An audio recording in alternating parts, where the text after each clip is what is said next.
Well, hey folks, and welcome to Homesteader News Solar Cabin channel.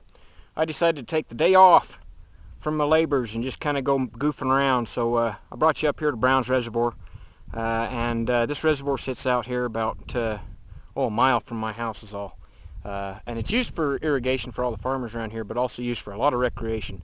I've pulled a lot of good big fish out of here, and it's real quiet up here today because it's Friday morning, so everybody's still at work while I get to go play. So what I'm going to do is I'm going to wander on around here, see if I can find some wildlife to photograph, and see if there's a big old waterfall back in there that feeds this. And I want to go see if that waterfall is running, because that'd be some beautiful pictures up in there, and maybe we'll see some wildlife and I can take some pictures of that too.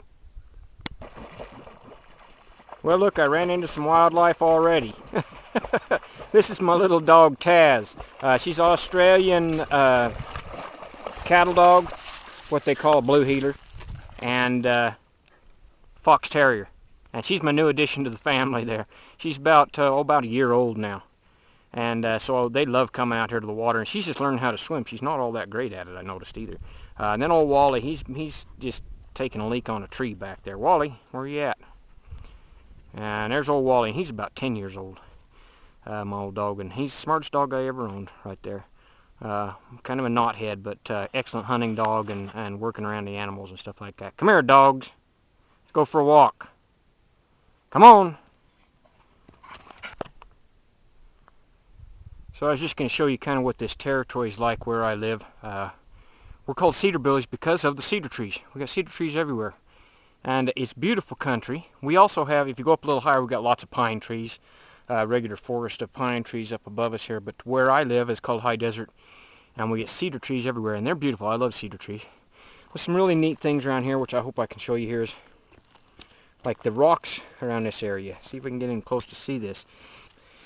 You get these rocks with this natural, beautiful lichen that grows on top of the rocks just everywhere, and it's beautiful. That's a real bright green, and you get reds and greens and just all kinds of beautiful colors. You can see more here. It makes beautiful patterns on the rocks. Just everywhere through here is this natural lichen on these rocks. And I'm a bit of a rock hound, so as I'm going around, I'm looking for rocks that I might take back to my homestead. And so I love this territory, and I love come hiking out here. And if we're lucky, we might see a deer or an elk around this area, because they're hanging out all the time. Now, it's a little bit later spring, so they probably moved up higher now, but we might run into something along here, and maybe some geese or some ducks in the lake here. So okay, we'll keep moving on down the trail here. Here you can see some of the native flower species that are just starting to bloom out in spring. And you can see a cactus there, but it hasn't bloomed yet. But these cactuses will bloom, have a nice pretty yellow or pink bloom on them, and we get these beautiful, these are called Indian paintbrush here. What they call a high desert plant. They like cold winters and hot summers. Just absolutely beautiful plants in here, native to this area here. Now, I'm not sure if you're going to be able to see them, but I ran into my first wildlife. He's underneath this little bush here. These are our little lizards that we have around here. We don't get great big lizards like they have in the desert. We get these little lizards, but they're kind of all over here. We'll see if we can spook him so he moves a little bit so you can see him. There he goes. Went underneath these rocks there. And those little lizards, when I was a youngster, I loved catching those things. They were just so much fun tracing around in the sand hills catching those little lizards. And we'd keep them for a while as pests, and we'd let them back loose again. So that's my first wildlife on this trip.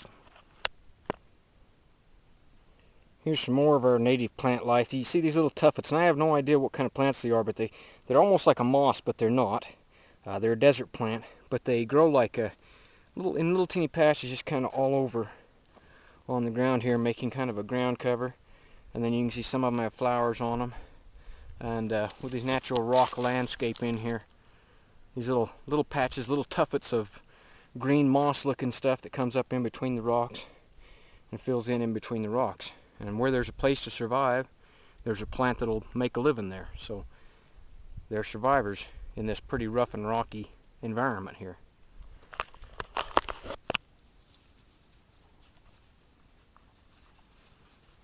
Okay, so here's my next little wildlife find.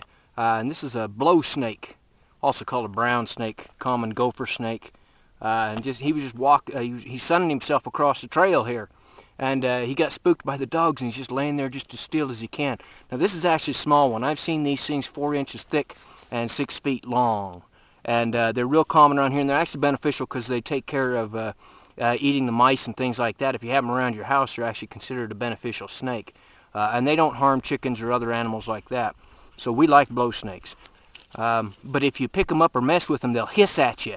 Like they're trying to rattle like a rattlesnake to scare you off. That's why they're called a blow snake. They'll blow at you and hiss at you and try and scare you off. But they're very beneficial snakes. But, you know, just like any snake, you don't want to grab hold of them or mess around with them because they will latch onto you. I've seen them latch onto a person's hand that got messing around with them before.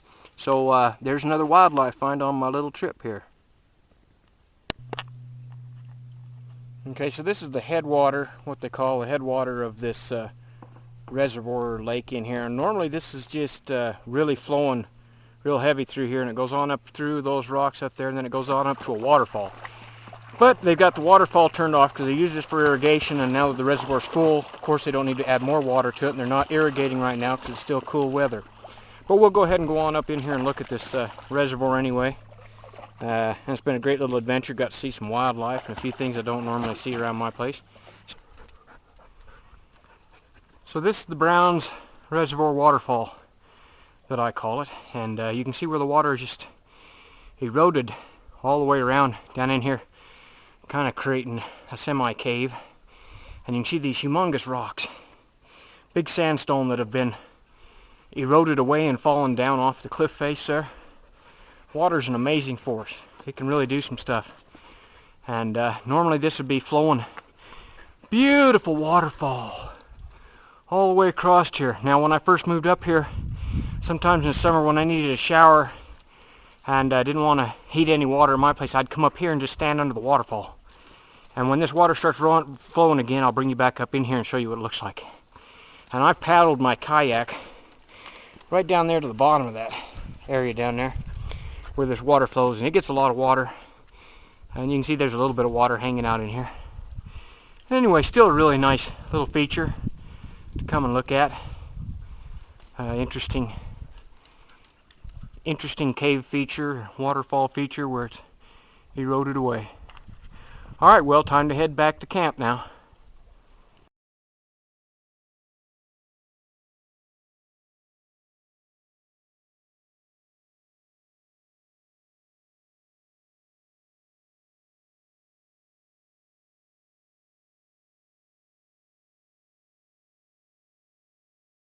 Alright folks, well that was my little Friday morning adventure, goofing off and not working. Now I'm back on the porch of my cabin, having me a little bit of cold libation, and I really encourage you to get outside and enjoy the weather. Take your kids out, especially if you got kids. Take your kids out and get them dirty. Let them play in a pond or do something exciting for them. Give them an adventure. I had a great time. I didn't see any big animals, but got some pictures of some snakes and some mourning doves and lizards and just a few things hanging around that old pond. But anyway, I hope you enjoyed this. I enjoyed going on this little trip with you, and we'll see y'all another time.